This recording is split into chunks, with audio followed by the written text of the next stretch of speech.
Good morning, friends. In the morning session, we discussed about the ozone layer and how it is getting depleted. So, in this topic, as we know that ozone layer is known as the stratosphere. Ozone layer is also known as the stratosphere. Now, when ultraviolet radiation acts on oxygen, the oxygen gets converted into ozone. That is in equation, that is O2. In the presence of ultraviolet radiation, it is O plus O. Now this O plus O2 molecule, it react with the oxygen and forms the O3. Okay, so when ultraviolet radiation acts on oxygen, the oxygen gets converted into ozone, that is O3. So ozone layer works like a protective shield for the living beings. The ozone layers wards off harmful ultraviolet radiation from the sun. Then in 1987, the UNEP, that is United Nations Environmental Program, that is the UNEP. So it succeeds in forging an agreement among different nations to freeze the CFC production at 1986. Later, an agreement was signed among the different nations to phase out CFCs. It is important to note that CFC is used in refrigerator and aerosol spray. It is due to the efforts by the United Nations and different environmentalists. The CFC emission has been put under some control to mark the importance of ozone every year. And 16 September is celebrated as the Ozone Day.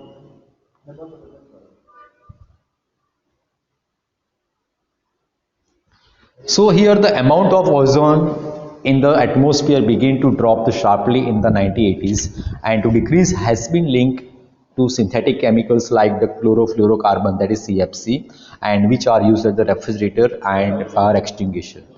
And later on, that is 1987, that is United Nations Environment Program succeeds in forging an agreement to freeze CFC production at 1986 levels. Then after that is managing the garbage we produced.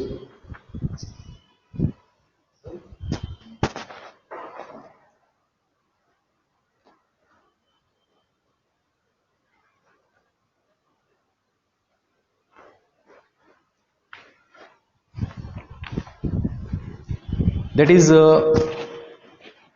we have to see in the chapter number 6, that is a life process, that the food we ate digested by the various enzymes in our body. So enzymes are, that is specific in their action. Specific enzymes are needed for the breakdown of a particular substance.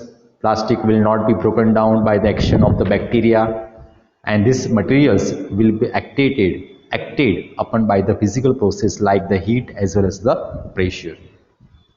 Substances that are broken down by the action of the bacteria, that is biological processes, are said to be biodegradable, and the substances that are not broken down in this manner, that is by the action of the bacteria, is said to be non-biodegradable.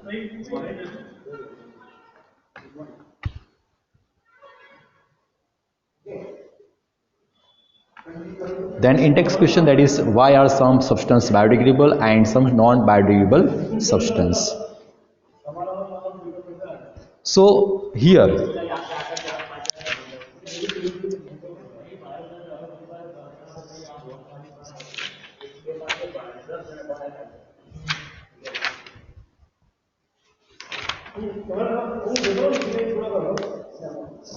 that is as you know, that is a paper, cloth, vegetables, plants, matter. Okay, so it can be used as a human after the composition and soil fertility increases. Mainly it can be used as a carbon based into the atmosphere, carbon baxed into the atmosphere. Okay,